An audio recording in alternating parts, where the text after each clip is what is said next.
The small bell above the clinic door jingled as Dr. Jihoon Park shooed out his last patient of the day. The elderly woman clutched her now bandaged, six-legged pet lizard to her chest.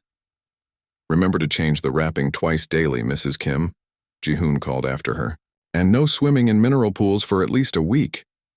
As the door closed, Jihoon let out a tired sigh. He ran his fingers through his messy black hair and looked around his modest clinic. The metal walls, though clean, showed signs of age. Medical, tools and medicine bottles lined the shelves. A collection of anatomy charts featuring both Earth animals and local creatures hung on the walls. At 38 years old, Jihoon was the only human veterinarian on the entire planet of Talaris. Most humans who came to this alien world worked in mining or farming. No one else had been crazy enough to open a veterinary clinic that served both human pets and native wildlife. "Lights down to 30%, Jihoon said to the clinic's simple computer system. The bright overhead lights dimmed, casting the room in a soft glow. He began his end-of-day routine, putting away tools and checking supplies. Outside, the twin suns of Talaris were setting, painting the sky in shades of purple and orange. Through the window, Jihoon could see the gleaming buildings of the main Talari city rising up in the distance, their structures built from a mix of crystal and metal unlike anything on Earth.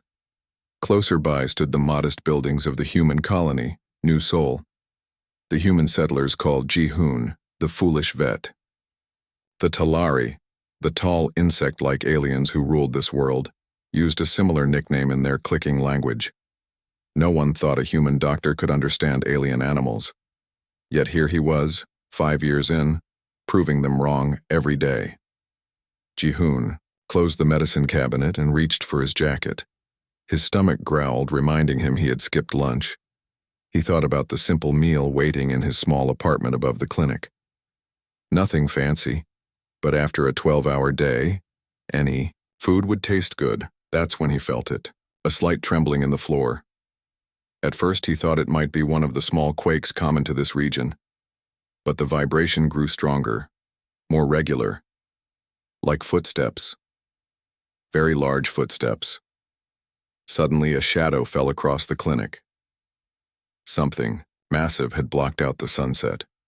Jihoon froze, one arm in his jacket sleeve. The door burst open without the friendly jingle of the bell. The entire doorframe had been torn away. Standing in the now enlarged entrance were 2 Talari royal guards. They stood nearly 10 feet tall, their exoskeletons gleaming purple and blue in the dim light. Multiple compound eyes reflected the clinic lights like disco balls. Each guard carried a staff that hummed with energy. Behind them, a transport vehicle. Unlike any Jihoon had seen before, hovered above the ground. It was sleek and black, covered in symbols he recognized as Royal Talari script. "Human healer of beasts," one guard clicked in Talari language. The translation device on Jihoon's wrist converted the sounds to Korean, then to English. "You will. Come with us." Before Jihoon could respond, the guard stepped aside. Between them appeared a smaller Talari, only about 7 feet tall. Her exoskeleton shimmered with gold and green patterns that Jihoon immediately recognized as royal markings. She wore an elaborate headdress and flowing robes made from some shimmering material. With shock, Jihoon realized he was looking at Queen Navi herself, the supreme ruler of the entire Talari dominion. He had only ever seen her on broadcast screens. During official announcements, Jihoon dropped his jacket and quickly bowed, trying to remember the proper Talari greeting for royalty. "Your Magnificent Highness, I am honored by your presence, though confused by it." The Queen's mandibles clicked rapidly. "Stand straight, human. I have no time for customs." Jihoon straightened up, noticing the Queen's compound eyes seemed clouded with what in a human might be worry. "My Koru is dying," she said, her translator making her voice sound flat and emotionless despite the urgent words. "Our healers have failed. You will come and save her." Jihoon blinked in confusion. "Your Koru?" He had heard legends of the Hos, royal beasts that bonded with Talari queens, but they were rarely seen by common people, let alone outsiders. "The sacred companion," one guard explained with clear annoyance. "The soul-bonded one." The queen stepped closer. Though her face was alien, with mandibles and compound eyes, Jihoon could sense her desperation. "Human, I know of your work. You have healed creatures that our own doctors declared hopeless. The toxin specialist with 6 limbs says you saved her egg layer when no one else could." Jihoon nodded slowly, remembering the case. "Dr. Kang's pet lizard, yes. You will save my Koru," the queen continued. "It wasn't a request. If you fail, if you refuse." She paused, her mandibles clicking softly. "The treaty between our peoples will be in jeopardy." The implications hit Jihoon like a bucket of cold water. The treaty between humans and Talari was only 15 years old and still fragile. If it broke, the human colony could be expelled from the planet, or worse.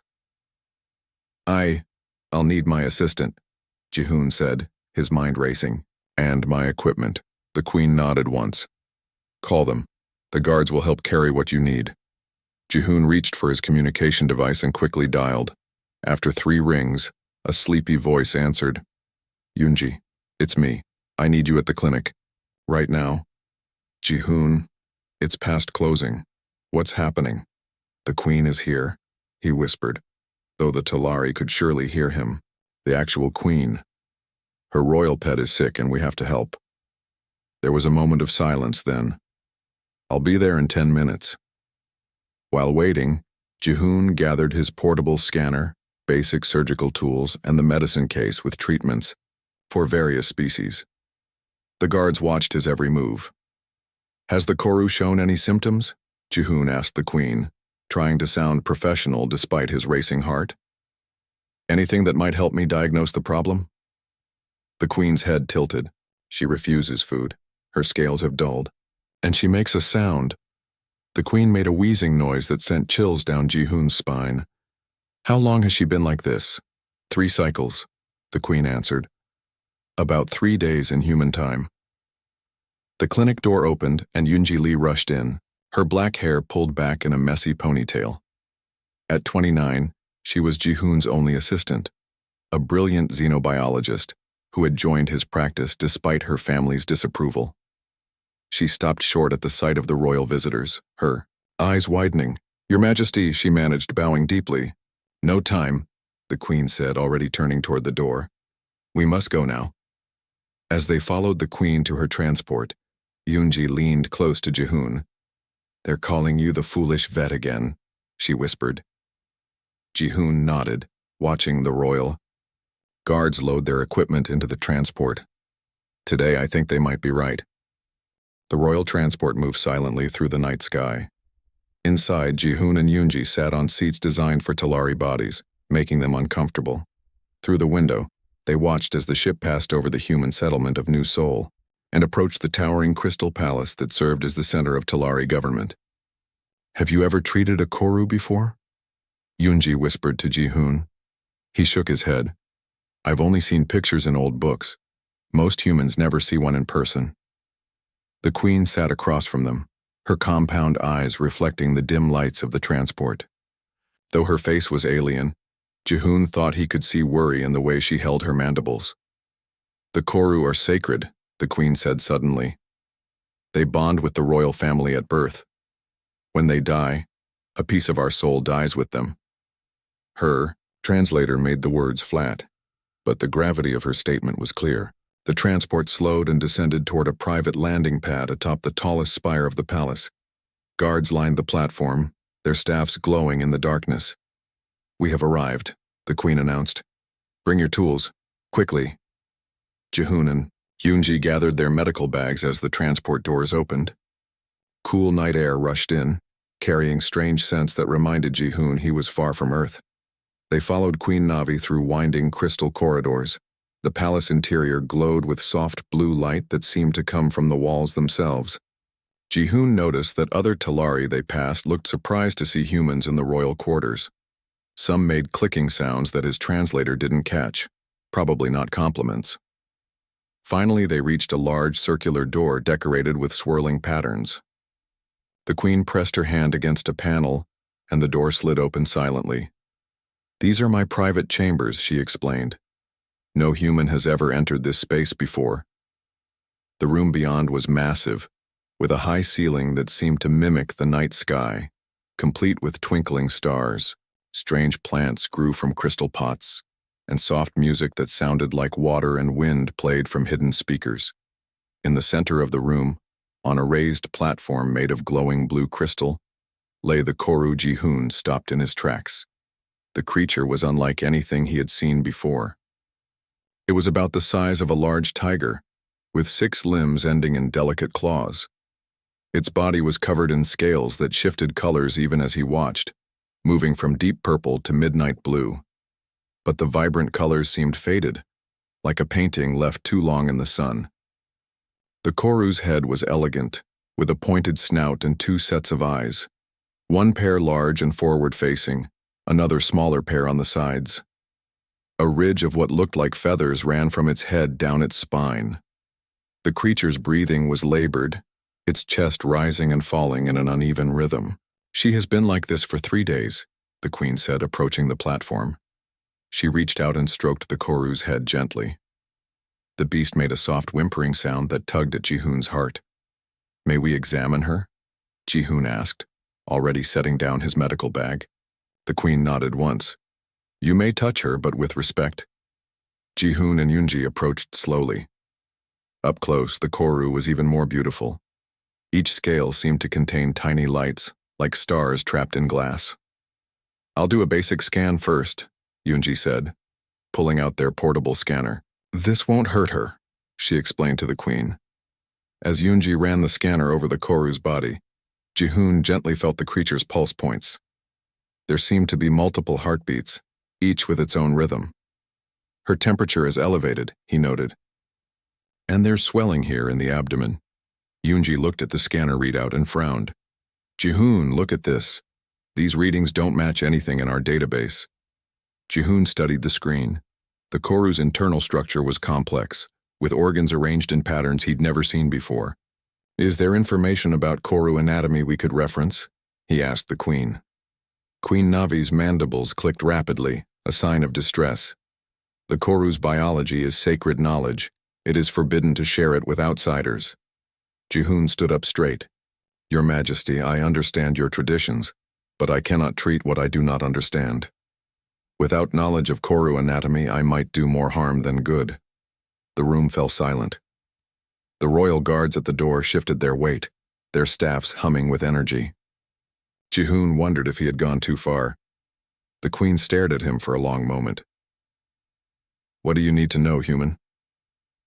"Everything," Ji-hoon replied honestly. "How many hearts does she have? What is her digestive system like? What is normal for her species and what is not?"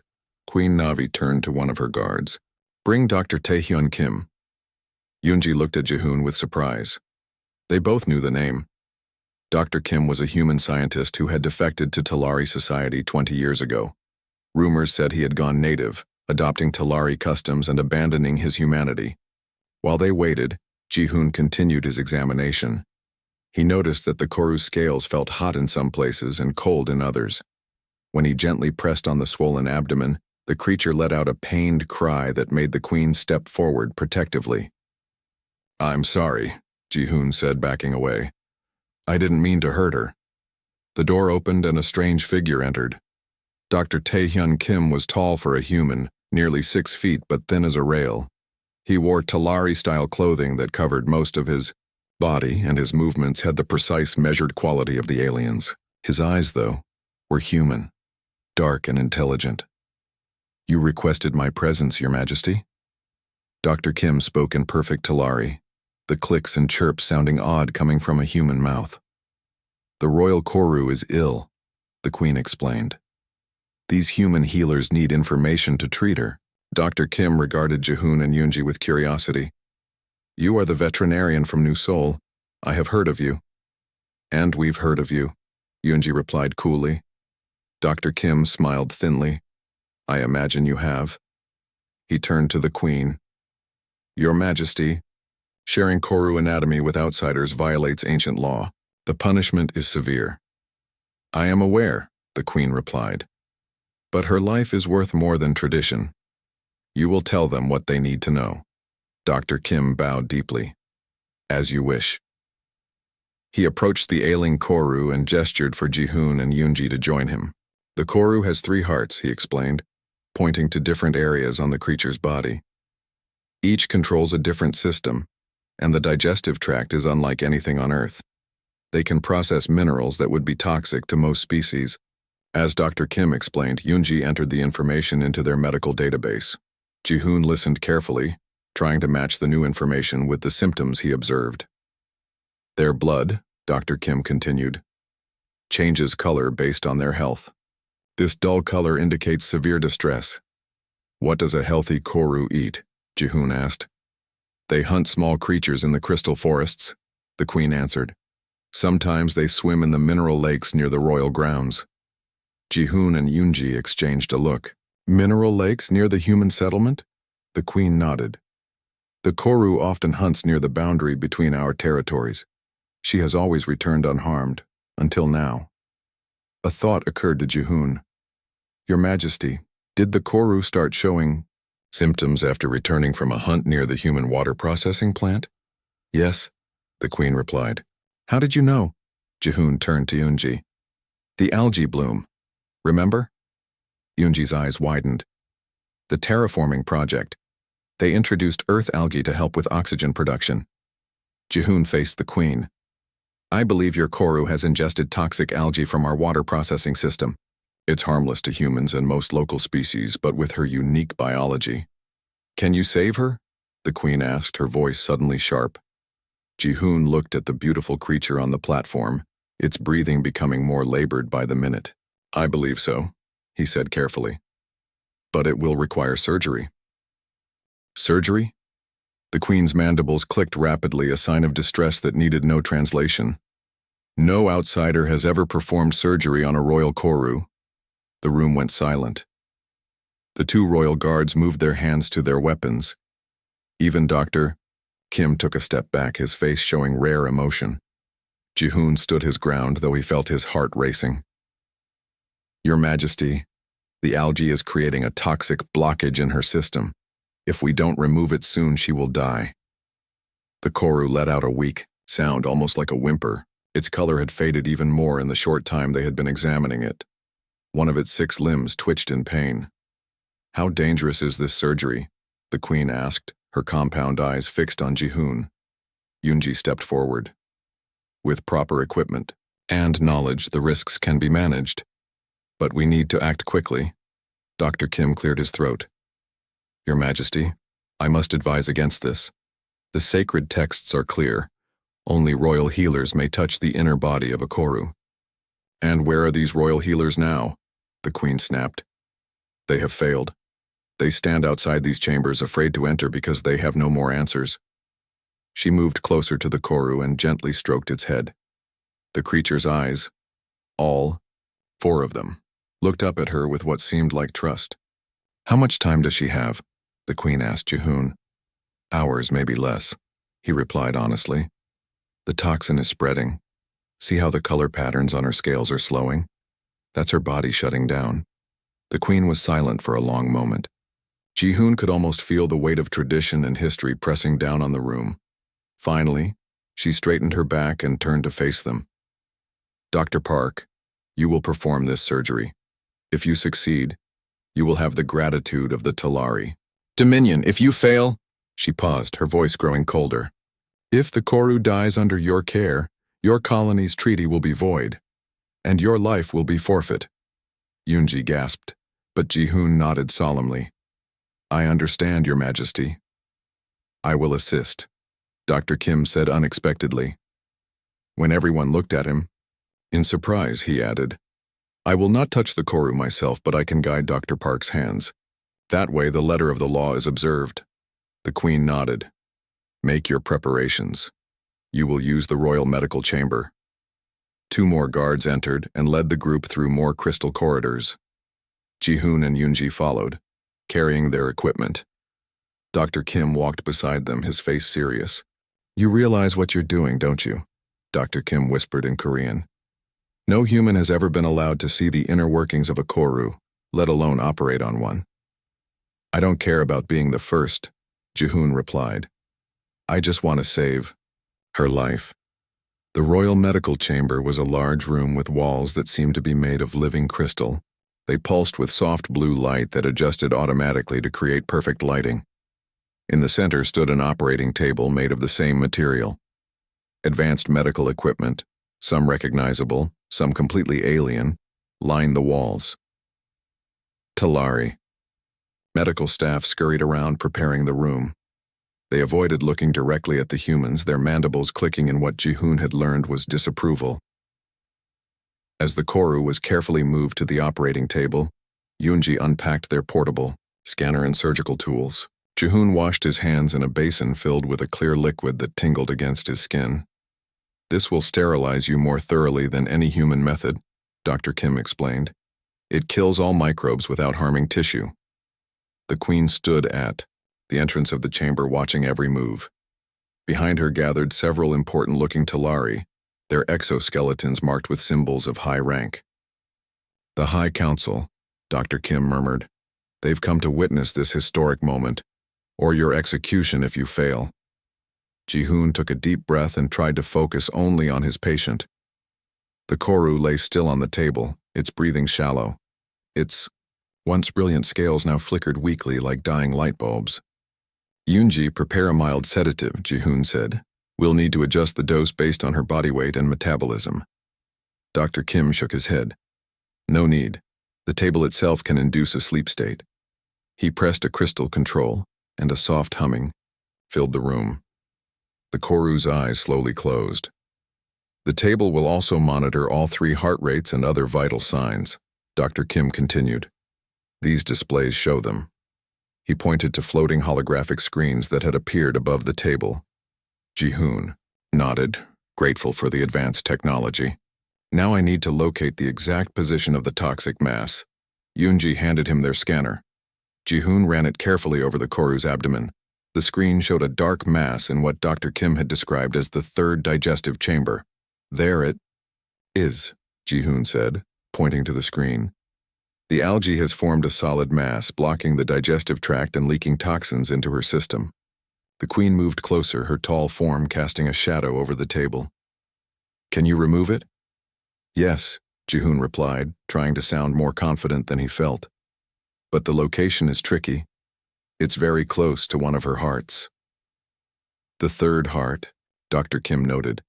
"It regulates the chemical balance in her body." Ji-hoon looked up at the gathered aliens. "I need space to work. Only Dr. Kim and Yoonji should stay."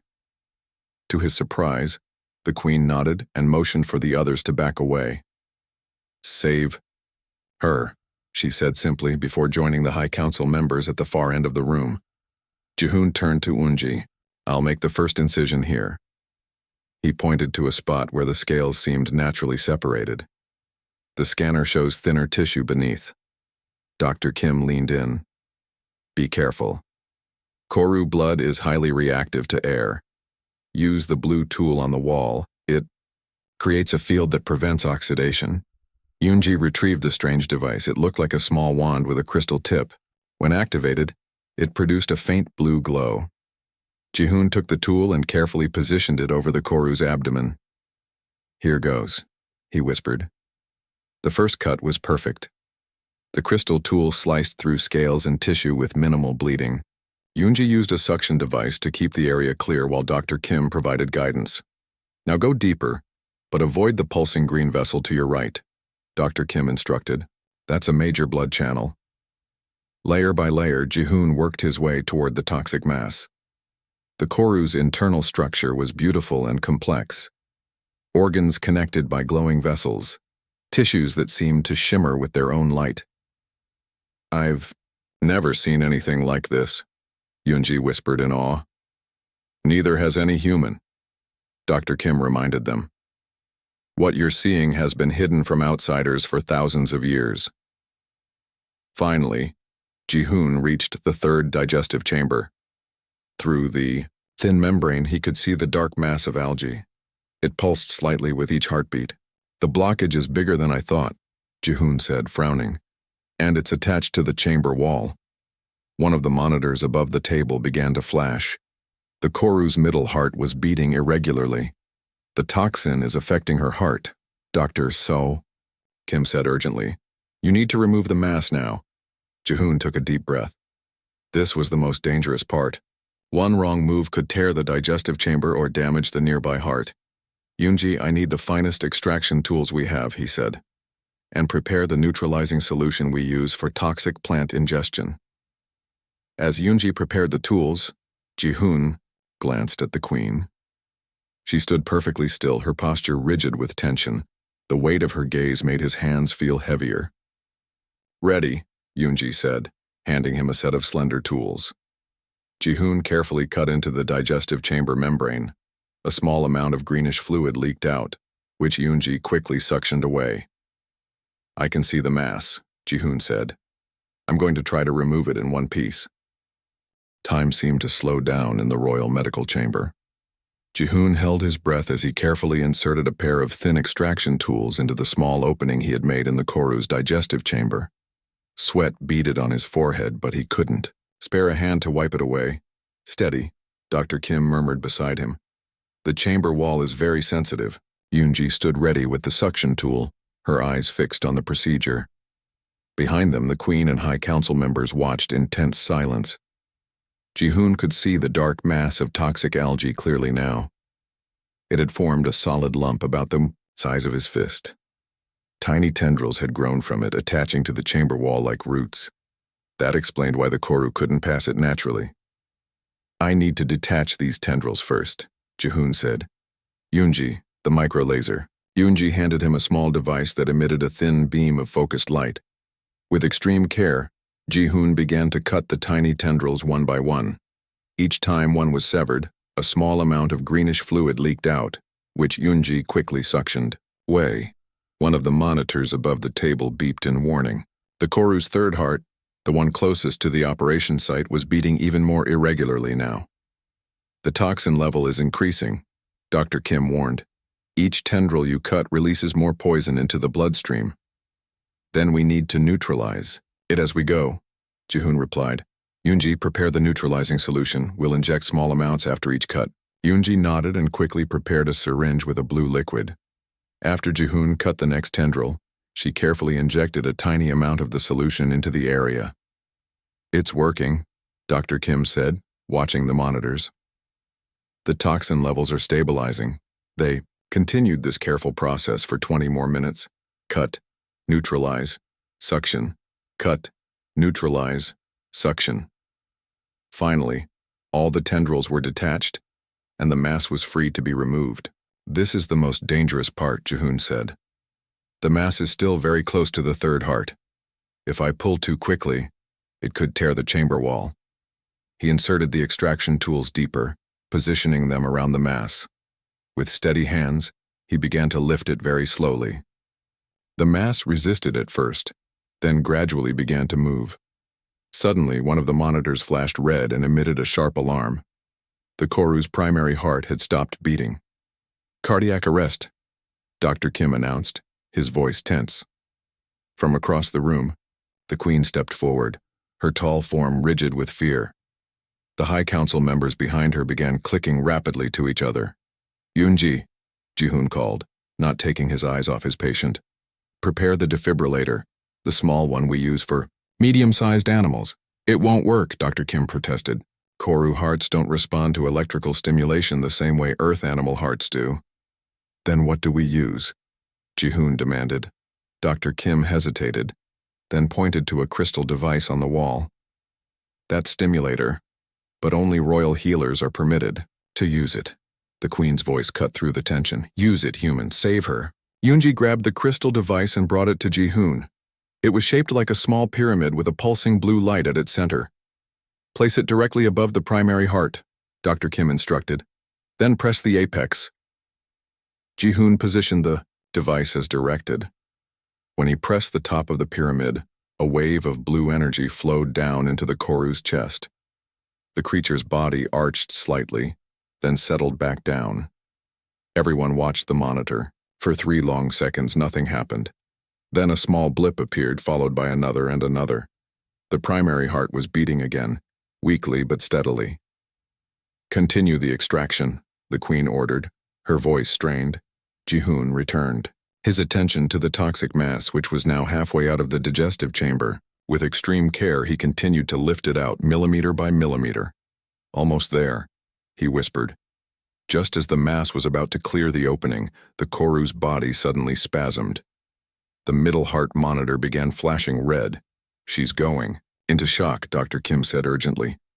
"We can't stop now," Jihoon replied. "Yoonji, more neutralizing solution, directly into the bloodstream this time." "That's too dangerous," Dr. Kim protested. "The solution isn't designed for direct blood contact." "We have no choice," Jihoon insisted. "If we don't neutralize the toxin, now she'll die." Yoonji prepared another syringe with the blue liquid.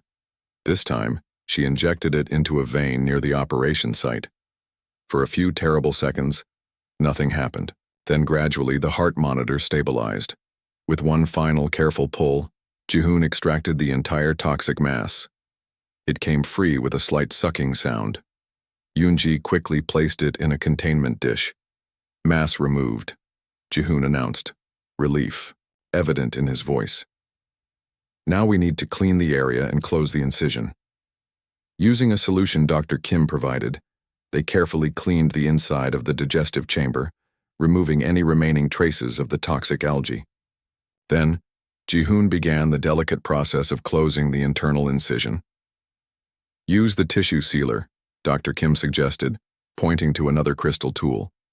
"It will help the walls heal faster." The tissue sealer emitted a soft purple light that seemed to knit the edges of the cut together. Jihoon watched in fascination as the chamber wall began to heal before his eyes. "Amazing technology," he murmured. "The result of thousands of years of Talari medical advancement," Dr. Kim replied. With the internal incision sealed, Jihoon moved on to closing the outer layers. This took another 30 minutes of careful work. Finally, only the external scales remained open. "How do we close the scales?" Jihoon asked. "They're unlike any skin or scales I've worked with before." "They will close on their own," the Queen said, now standing directly beside the table. "Koru scales are living crystal. They regenerate." As if to prove her point, the edges of the scales around the incision began to glow softly. Tiny crystal formations appeared at the edges, gradually extending toward each other. "The surgery is complete," Jihoon announced, stepping back from the table. He suddenly felt exhausted, the tension of the past hours catching up with him. Yoonji checked the vital sign monitors. "All 3 hearts are beating normally. Blood toxin levels are dropping rapidly." The Queen leaned over the Koru, gently placing one clawed hand on its head. The creature remained unconscious, but its scales had already begun to regain some of their color. The patterns that had been dull and slow were now flowing more quickly across its body. "Will she recover?" the Queen asked, looking at Jihoon. "I believe so," he replied. "The toxin has been removed and her vital signs are improving, but she will need time to heal completely." The Queen turned to address the High Council members. "You have witnessed something unprecedented today. A human has saved the royal Koru, using methods our own healers did not attempt." One of the council members stepped forward. Jihoon recognized the markings on his exoskeleton as belonging to the chief medical officer of the Talari. "The human used forbidden techniques," the officer protested. "He touched the sacred organs. This violates our most ancient laws." "And yet the Koru lives because of it," the Queen replied sharply. "Perhaps it is time to reconsider some of our ancient laws." The room fell silent at this shocking statement. Even Dr. Kim looked surprised. Jihoon was too tired to fully appreciate the political implications. He was focused only on his patient, watching as the Koru's color continued to improve. "I recommend keeping her sedated for at least 12 hours, he told the Queen. "Her body needs time to recover from the trauma of surgery." The Queen nodded. "It shall be done as you suggest, Dr. Park." She turned to the royal guards. "Prepare quarters for our guests. They will remain in the palace until the Koru awakens." Yoonji began packing up their equipment. "We should take a sample of the toxic algae back to the colony," she whispered to Jihoon. "We need to make sure it doesn't spread further in the water system." Jihoon nodded in agreement. Your Majesty, with your permission, we would like to study the toxic material we removed. It could help prevent this from happening again. Granted, the Queen said. Dr. Kim will assist you. As they prepared to leave the medical chamber, Jihoon took one last look at his unusual patient. The Koru's breathing was stronger now, and its scales glowed with more vibrant colors. For the first time since the surgery began, Jihoon allowed himself to feel hopeful. The foolish human vet, he heard one of the council members mutter in Talari as they passed. But this time, it almost sounded like a compliment. 3 days passed since the surgery. Jihoon and Yoonji remained in the royal palace, staying in luxurious guest quarters normally reserved for visiting alien dignitaries. They checked on the Koru twice daily, monitoring its recovery closely. On the morning of the 4th day, Jihoon stood by a large crystal window in his temporary quarters, watching the twin suns rise over the Talari capital city. The view was breathtaking. Towers of crystal and metal gleamed in the golden light, while flying vehicles moved in orderly patterns between them. A soft knock on the door interrupted his thoughts. "Enter," he called. Yoonji came in, looking excited. "The Queen just sent a message. The Koru is fully awake and asking for food." Jihoon smiled broadly. "That's the best sign yet. Let's go see her." They hurried through the now familiar palace corridors. Royal guards nodded respectfully as they passed, a dramatic change from the cold suspicion of their first day. Some Talari even made the gesture of respect, touching their mandibles with one hand. The Queen was waiting for them in her private chambers, standing beside the crystal platform where the Koru rested. But instead of lying weakly as before, the creature was sitting up, its head alert and its scales shimmering with vibrant colors. "Dr. Park, Dr. Lee," the Queen greeted them. "Come see what your skill has accomplished." They approached the platform, carefully. The Koru watched them with its 4 eyes, head tilted in curiosity. The pattern of colors flowing across its scales had changed from slow, dull waves to quick, bright pulses. "Her color is excellent," Jihoon observed, taking out his scanner. "May I?" The Queen nodded permission. Jihoon ran the scanner over the Koru's body, paying special attention to the surgical site. The incision was barely visible now, the scales having grown back almost completely. "The internal healing is equally impressive," Jihoon said, looking at the scanner readout. "The digestive chamber shows no signs of trauma. All 3 hearts are functioning perfectly." To their surprise, the Koru stood up on its 6 legs and stretched, much like a cat would. Then it did something unexpected. It approached Jihoon and gently bumped its head against his hand. The Queen made a sound that Jihoon's translator didn't catch. Dr. Kim, who had just entered the room, looked shocked. "What does that mean?" Yoonji asked. "It is a sign of trust and gratitude," Dr. Kim explained. "Koru only show this behavior to those they consider family." The Queen stepped forward. "In all our recorded history, no Koru has ever bonded with a non-Talari. Yet she recognizes you as her healer." Jihoon gently patted the Koru's head, amazed by the silky texture of its scales. The creature made a soft purring sound. "The High Council is assembling," the Queen announced. "Your presence is requested." Jihoon and Yoonji exchanged nervous glances. The High Council was the ruling body of the entire Talari Dominion. Being summoned before them was either a great honor or a prelude to punishment. "Have we done something wrong?" Yoonji asked. The Queen's mandibles clicked, and what Jihoon had learned was amusement. "Quite the opposite, Dr. Lee." They followed the Queen to the Grand Council chamber, a massive room with a high domed ceiling that seemed to reflect the sky above. The Koru walked beside them, apparently unwilling to be separated from Jihoon. The council chamber was filled with important Talari officials. All 12 members of the High Council sat in a semicircle on raised seats. Behind them stood representatives from various Talari territories and guilds. Jihoon even noticed a small group of humans in formal attire, the leadership from New Seoul Colony. As they entered, all conversation stopped. The Talari rose to their feet in respect for the Queen. She took her place at the center of the semicircle, gesturing for Jihoon and Yoonji to stand beside her. The Koru sat at Jihoon's feet, its tail curled around his leg. Members of the High Council, honored representatives, the Queen began, her voice amplified through the chamber. 4 days ago, we faced a crisis. The royal Koru, bonded to my lineage for 12 generations, was dying. Our healers, bound by ancient traditions, could not save her. She gestured to Jihoon and Yoonji. These humans, Dr. Jihoon Park and Dr. Yoonji Lee, did what none of our healers dared to do. They crossed the boundary between our peoples and used their knowledge to heal what we could not. The chief medical officer who had opposed the surgery spoke up.